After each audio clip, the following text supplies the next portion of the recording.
going to talk about parenting for social justice, celebrating Black History Year-long. Again, I'm Robyn Harvey. I'm the Director of Training and Technical Assistance for Be Strong Families. I've been with Be Strong since its inception.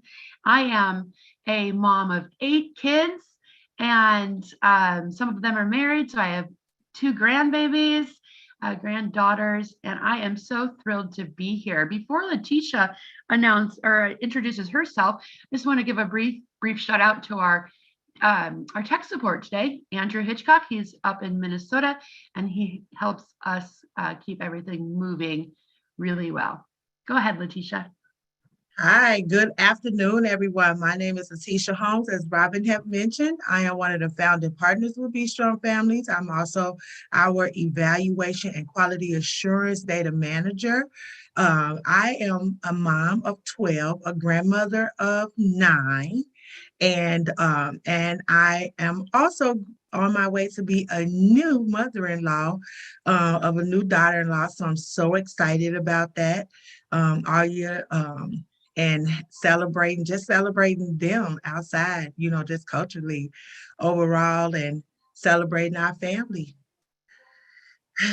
And I'm great to be here today. And I've also, as Robyn mentioned, I've also been a part of Be Strong Families since the inception, from strengthening families in Illinois to now being Be Strong Families. And it is a great honor and pleasure to again be able to present and serve today with a friend and colleague, Robyn Harvey. Thanks, Letechia. And before we forget, happy Valentine's Day today, everyone. Yes.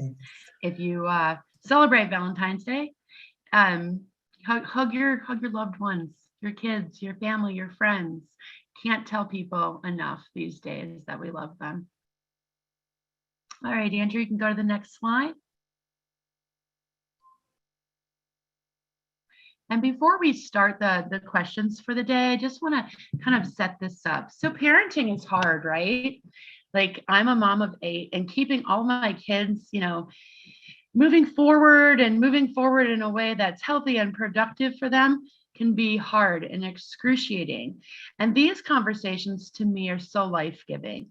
Hearing people's opinions and their beliefs and their knowledge and their shared experiences and their unique experiences really helps me to grow and helps me to give stuff to my children. Parenting for social justice, keeping my kids from falling into traps of racism and bullying and superiority is difficult. There's so many outside sources of information, their friends' families, social media, the media in general. So at my house, we talk about these questions that we present all the time. And so I'm so excited to be able to, I don't know, just share this with you and to get your feedback and wrap that all up into my style of parenting so we can move forward. Letechia is going to be our moderator today. And again, I just want to remind you, if you want to raise your hand, we love to hear you on the webinars. We love when you chat too, but we love to hear your voices. We love when your voices are brought forward and elevated and amplified. Okay, so our first question is, how is America enriched by African American culture? That's a great question. Yes. So when I think about this question, the first thing comes to mind, of course, being in this time of love, is I always think about there's many, many ways that African Americans have enriched the culture, but I also think about the various things that come to, and that is around music, around, just around style, even in just music and style and just food, right? And just the whole sense of the presence of family, and how just acknowledging that we're a part of part of a culture that has kind of have migrated over time, and what that time has looked like, being that is one that is about standing for unity, right? This is something most definitely a conversation my family and I have a lot, is the importance of unity, the importance of having a united front, understanding where we've been, and where we've been and what lessons have we learned along that journey, and how do we give back? How do we continue to keep who we are and the foundations of who we are, our spiritual being, and how we just be a part of a society that hasn't always shown itself as friendly or kind, but being that which you haven't experienced. So this is an ongoing in our family. How is it for you, and what has the African American culture meant for you? So Robyn, would you Letechia, like to share that? yeah, I'm off mute. Okay, great. So I'm going to answer this question, and then we'll go to some hands being raised already. For me, I've been having a lot of really deep thoughts and a lot of really great conversations with mentors. And these mentors are people of color. And one of my favorite mentors is my supervisor, Alexandra. She serves as the chief program officer for Be Strong Families. And we were talking about all of the inventions and things that were not attributed to people of color appropriately.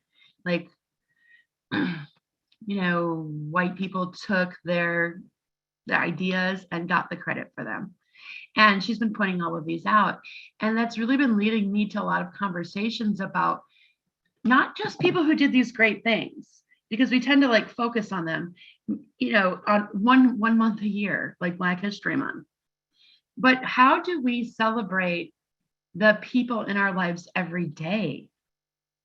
And what are their contributions into our families? And I've been thinking about that a lot, because I am so blessed to have friends of all races and creeds and beliefs. But my Black friends have taught me so much about unity and loyalty and family and perseverance. And I just wanted to kind of elevate those, because yes, all the inventions, those are great. They've made our lives collectively easier. But for me, I think my focus this year for Black history has been about how the everyday common people have enriched my life. And then I'm just also going to give a shout out to this whole Super Bowl thing last night. Having the hip hop and the rap music be highlighted was so awesome for me. And I like this kind of music because of my children. It's always in their backgrounds and kind of like the soundtrack of their lives. So I've learned to appreciate it. But I was sitting with my husband, who doesn't always care for that music, and we turned on the closed captioning so we could both understand the lyrics. And the lyrics were so powerful and so beautiful and just really, really inspiring. So those are ways that I wanted to bring forward. I know that we have Adrian with a hand raise and Wayne Moss with a hand raise. So let's get to some other voices and bring them in.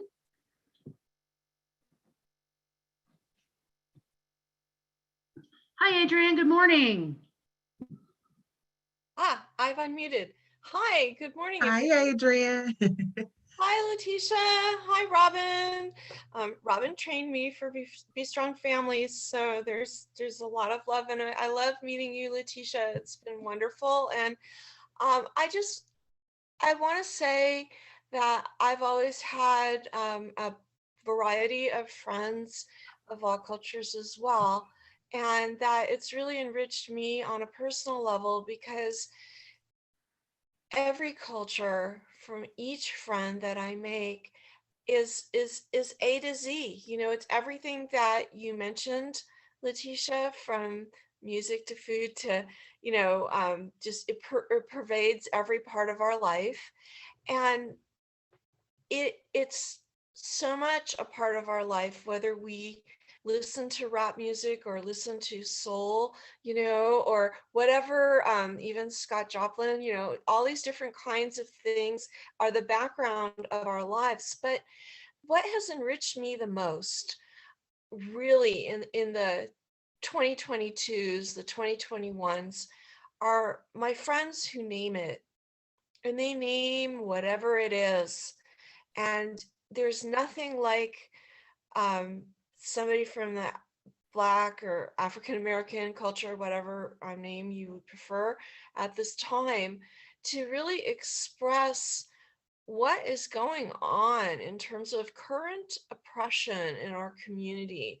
And when you're having that difficult conversation, or when you're in that awkward situation, when you're out and about with your friends, sometimes it's really refreshing to have somebody be able to, immediately place a name to the situation and explain what's going on and how it's not uplifting.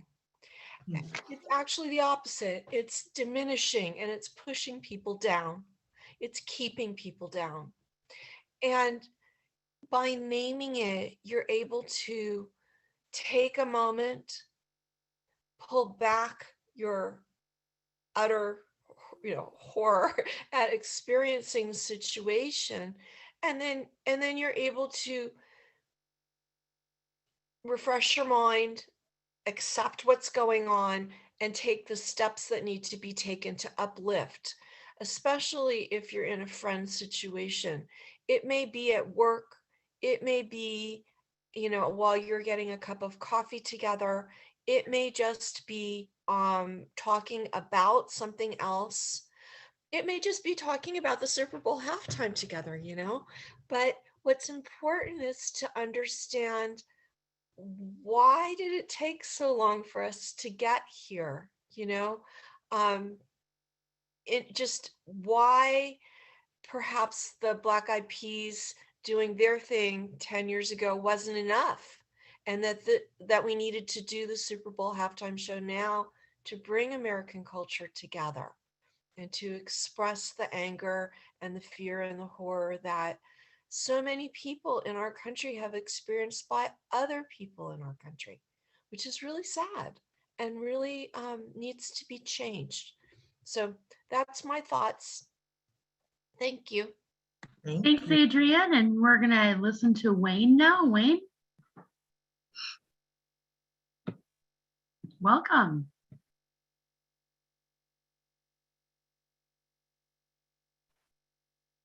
There you go. Hello. Hi, Wayne. We can hear you. Oh, okay. Well, my thoughts on Black History Month. My first time seeing my daughter playing against an all-white team, and they won the championship. And I told my daughter that she had made history, because in this month, it is all about Black people. Because for one, I felt that we have been in the closet so long, and it's about time for us to come out of the shadows, because nobody don't want to hear about us. They always want to hear about the next thing. They so scared about the Black power, the Black movement, the Black first president. They don't want to put that in history. They want to take it out of history. People don't understand that this land wasn't for us. It was built on our blood and sweat, because we was slaves. We wasn't asked to be here. People don't understand that we all is human. It's not about the Black lives matter. It's about all lives should matter. Because at once upon a time, Dr. Martin Luther King didn't see white people as as as as abusive people. He see them as Jesus saw us as humans. We supposed to be as one. We all should be as one, not against each other. It shouldn't be black versus white or Mexican versus white or whoever. It shouldn't. We all should come as one, as this man's dream wanted to be. Because, like I told my daughter, it's time that you will come across a racism. It will be time you will come across that you will have to explain to your child that, hey, this is what life is, and this is what life shouldn't have to be. People don't understand that the poor, the pluralism is very poor. The population is black culture. We are poor. We so poor that the system don't even want to help us. It's so many abandoned buildings out here, abandoned houses. What else can you do? They don't want to put no funds into nothing. So yes, we have no other choice but to speak up and stand for our rights because they taking everything from us. If we keep our mouth closed, how long can we take it? Look what they did to Trayvon Martin. Look what they did to George Floyd. Look what they did to everybody else across the nation, and people don't realize. But what they can do is change. They don't want to change. Change is the biggest strong power of the nation. If we supposed to be the people of the nation, why can't we stand up for this nation as one? Thank you, That's Wayne. Thank you so much for adding your perspective and your thoughts. We have Sandra Gladney next. Sandra, go ahead. Hello, can you hear me? We sure can, Sandra. Okay, I just want to say real quick, as a black woman, I don't like the word African American for me, but black. It just sounds strong. Raising two black sons and a black daughter, and I'm saying that in South Central LA. Um, we still, I'm so proud to be black. It's just unbelievable because I just hate that we still have to be in this fight. It seemed like we still fighting. We still portrayed on TV as what I'm saying. The Lord's our justice system. I have noticed, and nothing against no race because God is first in my life. But I still notice in the justice system, if a Caucasian person do a crime, we shouldn't be doing crime.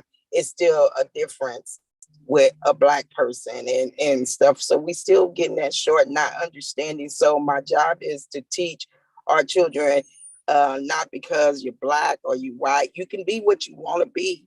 But we still are in this fight and looked up on different and always still got to prove ourselves because my skin is darker or my daughter is really dark and my granddaughter is really dark and she's still going through this thing because not just being black because of being dark skinned. And it's an issue at the school, and just everything and just being black and not just. And I realized I'm not just black in February. I'm black all 12 months. Uh, and we just picked this day, which I'm proud of, to take February, quote unquote, to celebrate Black history. But when I look at all the inventors, and I heard someone say that today, uh, we still not giving credit who invented what. And it shouldn't be because it was a black man or a black woman, but it seemed like we just have to do that just to say we not all murderers and killers and robbers and don't want to be educated. That's why we got to keep saying that in the sense. But I just want to say, but I'm proud to be black, a black woman. It has been a trial. It's still a trial sometimes. And out here, still trying to teach our children because you're black, you're not inferior. You can be all you can be, and things are just, and being in South Central, when you even mention that, and I like saying that strong because when you tell somebody where you live, South Central LA, they're already, uh-oh. So, it's good things came out of South Central LA. It's good things came out of Beverly Hills.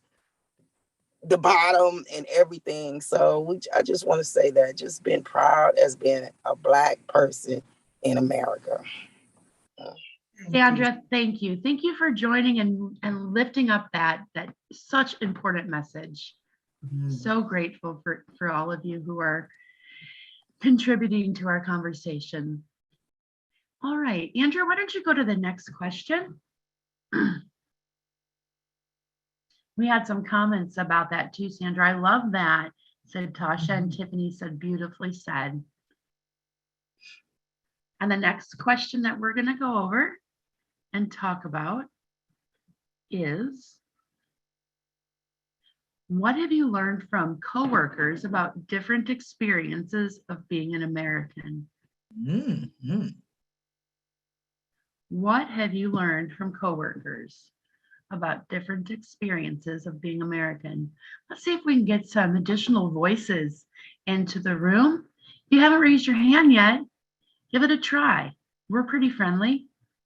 Right, Letechia? Yes, we are. And also feel free to use the chat. If you don't want to bring your voice in the room, we will be happy to bring your thoughts. Absolutely. All right. And so, Letechia, what have you learned from coworkers about different experiences of being American? My goodness, I'm learning a lot. One of the things I will say, one of my biggest lessons have been, although I was born in a predominantly Black community, I was not raised in a Black community. I was raised in a very diverse community. So some of the ways of thinking or wasn't as many of my friends were, because I had a good sense and was rounded in a sense of, this inclusiveness, and kind of sheltered out some of those things. If you remember from the last presentation, I kind of shared that some of these conversations were sheltered in our home because of the interaction and the community feel that my parents had. So when I think about what I have learned, I have really learned what I like to call the reality, because my coworkers live in diverse places. They are of diverse cultures, ethnicity and race. So just learning, like, even, the difference between from where I live now in the South Southern suburbs, even thinking about, the community, like in being in DeKalb where you are, Robyn, how vast different, the difference is in communities. Like, I couldn't even picture or even think about, how I could be perceived as different because of the color of my skin, because of where I came from. But I know that the reality is that, in areas that it's not, that doesn't deeply reflect roots of color, that, there's a difference in how people can, perceive you or see you. My biggest thing where I had to come to the reality is that it was my own culture and community that I was kind of shying away from. I remember when I got married and I moved back, my husband was just very adamant about staying in his community. He wasn't ready to let it go yet. So I had a hard time. For the first 6 years, I had an extremely hard time being in a predominantly Black community, because there was a lot of things that I saw in the community that I didn't see growing up, that was kind of sheltered. So my biases was really that was against my own culture.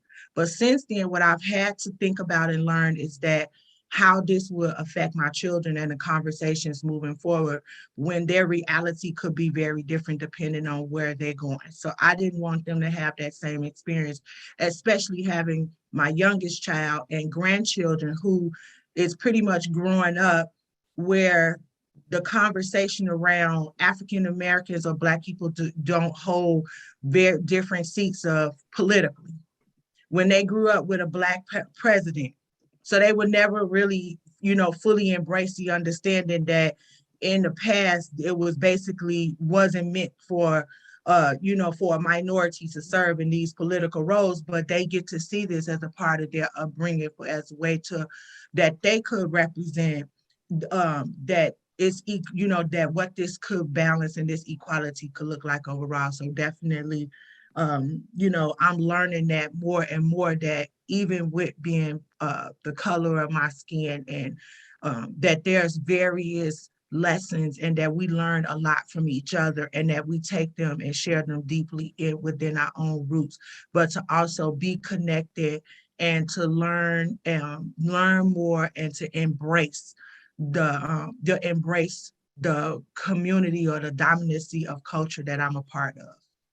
Yeah, and so we've had a couple of people ask for the question to be reposted. What have you learned from your coworkers about different experiences of being American? And so I'm going to answer this really briefly, because I don't know if you've ever looked at the Be Strong Families website or what your experience is with our staff, but we have such a awesomely diverse staff, and they're from lots of different places. We have people from Haiti, a beautiful Haitian lady, and Puerto Rico and Mexico and Africa, and lots of different ethnic backgrounds. And I have learned, I think my biggest lesson I'm taking away from all of my coworkers is to keep an open and fluid mind, that my experience is not the only experience of being an American, and that other people have had way different experiences, and that they're valid, and that we can learn from them, and that I can learn from them. So that's the things that my coworkers, I think, my main lesson. And first we're going to go to Jenna with her hand raised. Jenna, welcome. Thank you. So I guess what I will say is, I'm biracial, and my children are triracial, I guess you could say. So what I've definitely learned is that my experience of being an American is definitely not even the same as my own family's, and my coworkers. There's a lot of things that I can identify to, or that my children can identify, that my coworkers' children may not have ever had to deal with, or my coworkers' families may not have ever had to deal with.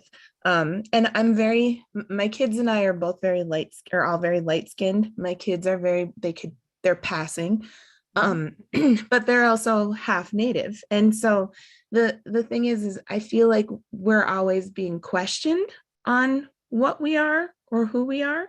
And that's something that my coworkers haven't necessarily had to experience.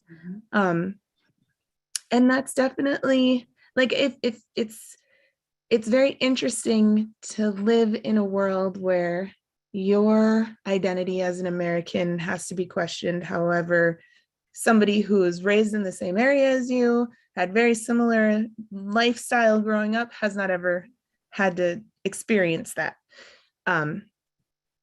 So that's one big difference, or one big thing that I've learned from coworkers about different experiences of being an American. But one thing that I have learned is, I feel like a lot of myself included, as well as my coworkers, we all have a very strong pride in being American. I work for Head Start, so it's a federally funded preschool. So that is something like that we're very, very, very proud of our government for. We're very proud of who we are. And there are things that we all agree need to be fixed, but that's something that we all definitely agree on, is that being an American is something that we have pride in, regardless of how different our experience has been. Thank you, Jenna, for lending your voice. I appreciate your perspective, and I really thank you, for bringing it forward. All right, we're going to go to Tiffany next. Tiffany, what have you learned from coworkers about different experiences of being an American? Good afternoon. Hi. First, I want to thank you, Robyn and Letechia. Thank you so much for doing this. This is the second one I've attended, and I really appreciate that we can all come together and have this conversation. And Wayne and Sandra, I thank you for your comments on the last question, and thank you, Jenna. One of the things that I have learned most from my coworkers, and I'm going to specifically my Black coworkers, because for a long period of time I worked in an area that was predominantly Black, and that most of my coworkers were Black. And one of the things that I loved so much about that experience is learning that we have similarities, like we have the same worries about our children. We have the same concerns. I'm in the mental health field about, the mental health of our family members or ourselves. So we have some of the same common concerns. However, the methods and how we address those concerns can be different. And so, for example, I learned so much about parenting from people I now consider friends. They were my Black coworkers and now they're my friends. Some very close friends of mine, and they're the ones that I turn to and I ask questions because I want that perspective, because I want to holistically be able to help my child. And I think that is what is America, is coming together and finding not only the common things, but the things maybe where we're different, where maybe I can improve and I can use what is beautiful about another culture and turn it into something that I can use for myself to better myself and better my family. Thank you. Beautifully said. Thank you so much. And Adrienne, I heard Adrienne has her hand raised again. Go ahead, Adrienne.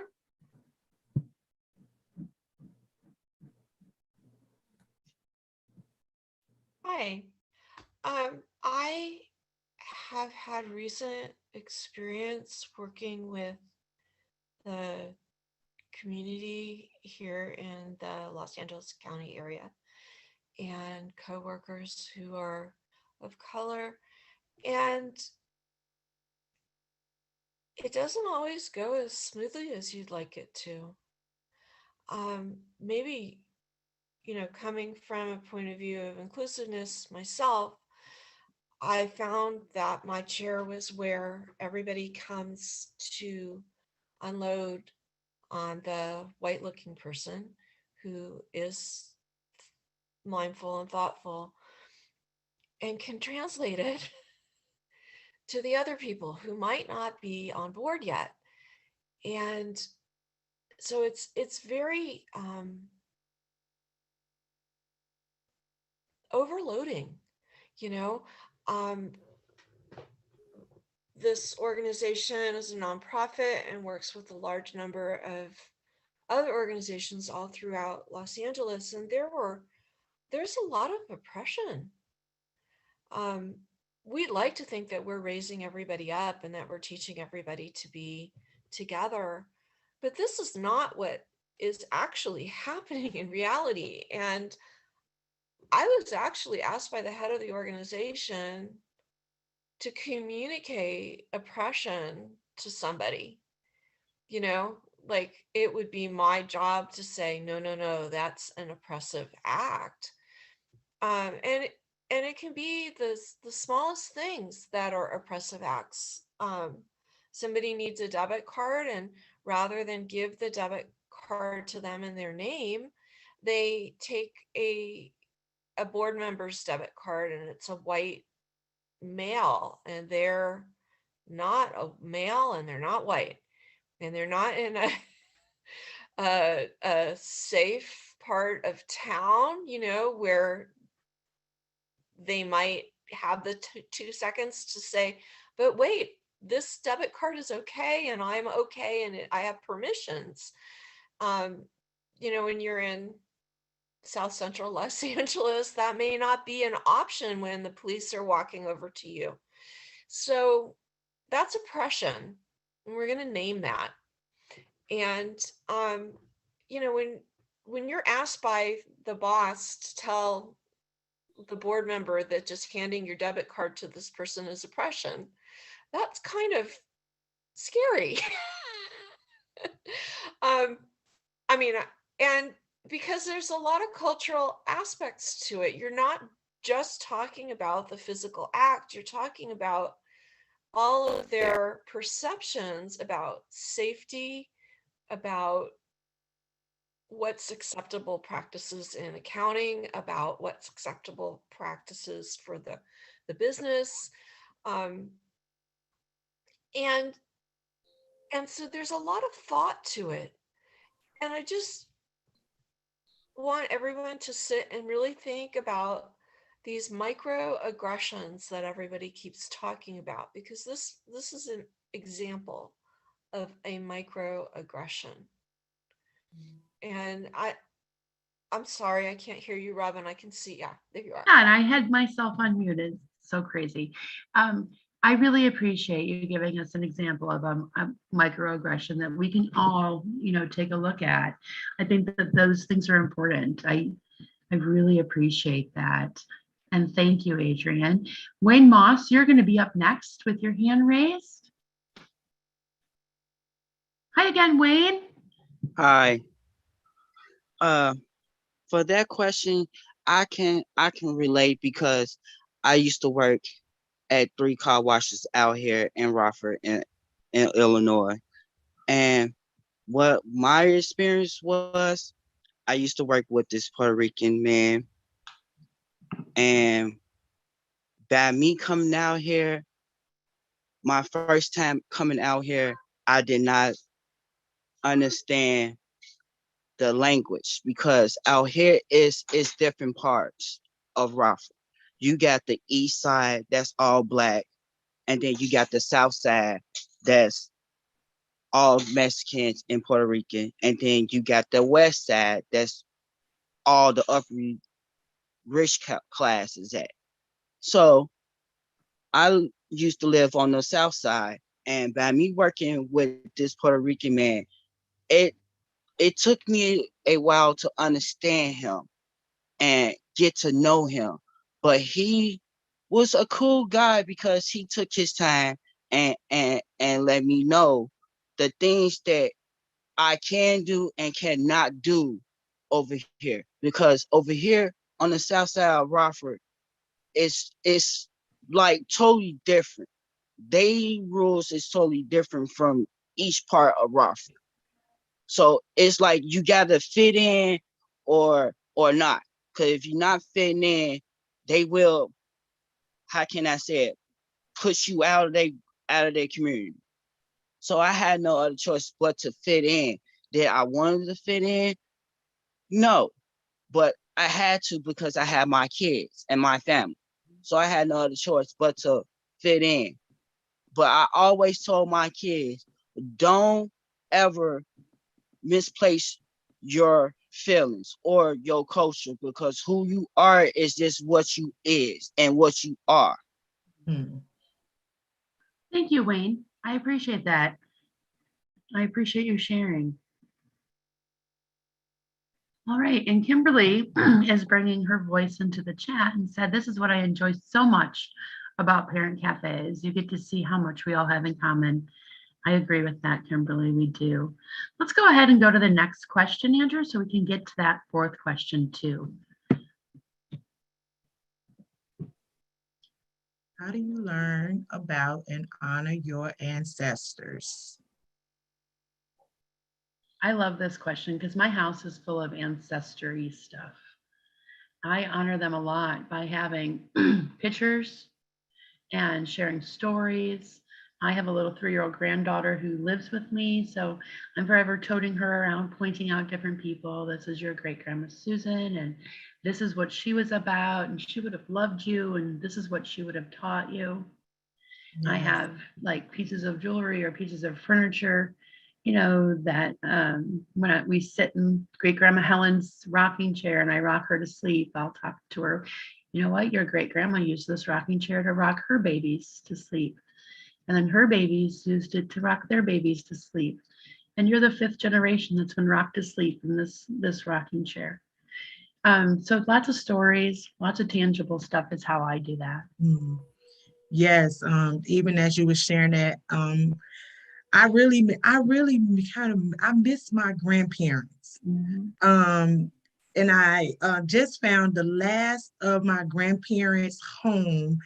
My uncle actually put it on market recently. And so, part of my early conversation this weekend was like, I was calling all of the kids and everything and saying to them like, oh my God, this seems really different because the last of my grandparents' home that I grew up in and can remember running around and everything from when I was little, the last one is not going to be in the family anymore. And so my 30-year-old daughter, she asked me, she says, Mom, how does it make you feel? I said, it makes me feel like as the matriarch for my end of generations of my generation, it's like I want to carry it on because their homes were always available no matter what time of night it was, and you can assure to go there and always hear some tradition, about a family member or someone that you made that, in the family, elder or something you will learn more to be able to take back. And so now as I'm looking to keep that more alive in our own family, we're passing down things like putting photos so we kind of match up. Some of our names we were named after different of our ancestors and not even knowing the history or why our parents or whomever named us, why they thought about it or why we compared to that. So being able to pass that down and the learning of the origin and history, not just what society or men feel, that our names are, but where they really came from and what our parents were really thinking about and how we continue to, continue to implement that in our families and keep that apart, keep that live.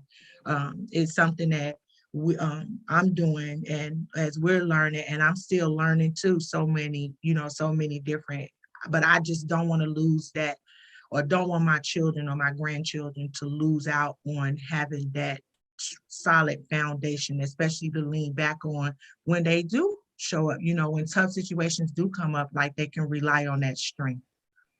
Thank you, Letechia. Tasha is adding, by learning the history and what was done by them, being taught how to be proud about who they were, even if they were just farmers and stay-at-home parents.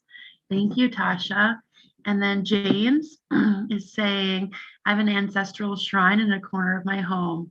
Received the idea from the Yoruba culture and wanted to do something similar for my ancestors. That's really awesome. James, I celebrate the Day of the Dead and bring out all of their memorabilia and have a 6-day little ritual that I do in October. And then Gresham Rodriguez is saying, I honor my ancestors by continuing to heal myself for my kid in the world. That's powerful, Gresham. Thanks for adding that. Yeah. And then we have Wayne with his hand raised again. So Wayne, we're gonna let you go and then we'll move on to the next question. So Wayne, go ahead. I honor my ancestry we always have a February Sunday cookout at the end of this month. So we all go to my granddaddy house in Chicago on the south side, which he hand built himself from a long time. So we all goes there and we just collaborate and brings up all the memories from our family, from family tree, from our roots. We explain to our kids like why our last name and our crest stands for what it means. So we keep our culture close to our kids so they can pass it on to their kids, because I'm a second generation of my family and my kids is like the third generation of my family. So I keep my kids every knowledge that my family taught me and I pass it on to them. So that's how I keep my family culture going and my ancestors. That's great. All right, so go ahead, Jenna. We're gonna let one more person slide right in here. This is great. Go ahead. Okay, so like I said, I'm multiracial. My children are triracial. So there's trying to weave in all of this. The ancestry can be a bit trying, but we're fortunate that we're part Finnish. So my mom's parents, they live on the property that my family bought when they moved here and built from Finland. So we're constantly talking and learning different bits and pieces of Finn. And my grandparents try very hard to instill different parts of that culture into our life. On my dad's side, my grandma in Lansing is she's a big part of the NAACP youth chapter there. So we actually we celebrate Kwanzaa. Her 80th birthday party was a big celebration and it was color coordinated with the Eastern stars. And there's very much a huge presence of Black history that we're constantly being told and constantly sharing with my kids and my family as well. And then my children's father is Native American, and he was adopted. So his family really didn't ever do anything like within their culture. So I've taken it upon myself to really engage my children in that. So we've learned the different aspects of things. We smudge, we go to powwows, we have eagle feathers. There's a bunch of different things that we are engaged in that we're a part of that they otherwise wouldn't be. So we've made it very intentional for them to learn all the different aspects. And then we also are part French Canadian. So I took French in high school. I've taught my children all of the different aspects of people coming here or coming to Canada from France, and just different kinds of things like that. So there's different foods and different cultures all mixed into one household that we try to make sure that we're getting a little bit of each and on a daily basis. That sounds really beautiful, Jenna. And I was just thinking, like, how can I get to your house for holidays? Me too. Me too. I was like, yes, Jenny, she got some new family members. Right? That's okay. I love having more people in my life. So come on over. Stop by when you go snowmobiling. All right, will do. All right, Andrew, let's get this last question up so we can round out our time together. Yes. How can all our children be part of the American dream? Yes. And not being that all of our children want the house with the white picket fence and a dog and a red door. That is not like what everybody, some of them don't even want ownership, not just because they just don't want it, just because of the responsibility that comes with it. But for me, I just feel like, how can all our children be a part? And that is be in unison and reassure them that we keep our cultures alive, that they understand their identity.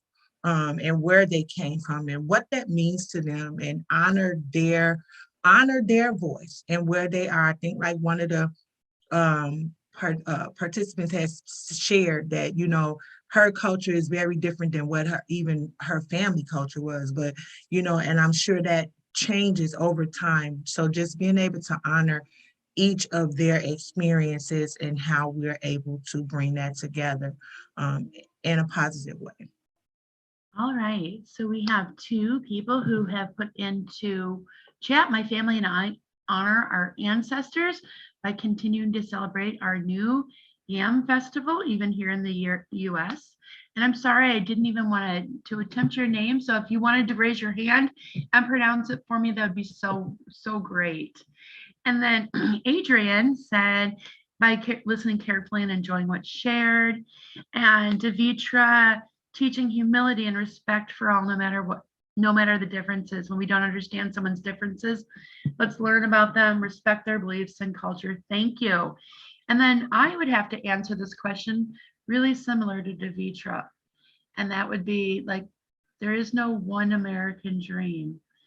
And by teaching my kids that all dreams are valid, yes, then we can do this all together. And then go ahead, Chowan. Hi, Chowan. Hello. How can all of our children be part of this American dream? Hi there. Can you hear me? We can. Yeah. Okay.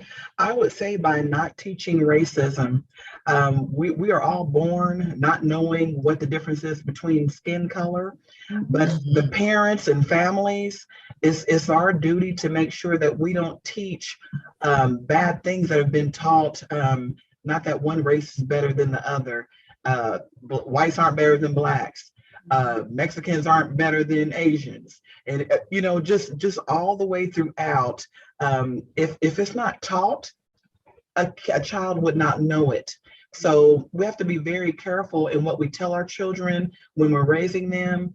If something bad happens, and I remember I'm an African-American woman, I remember in elementary school, there wasn't a time that at that point, I think I was maybe in third grade, there was no negativity toward me for my race at that point.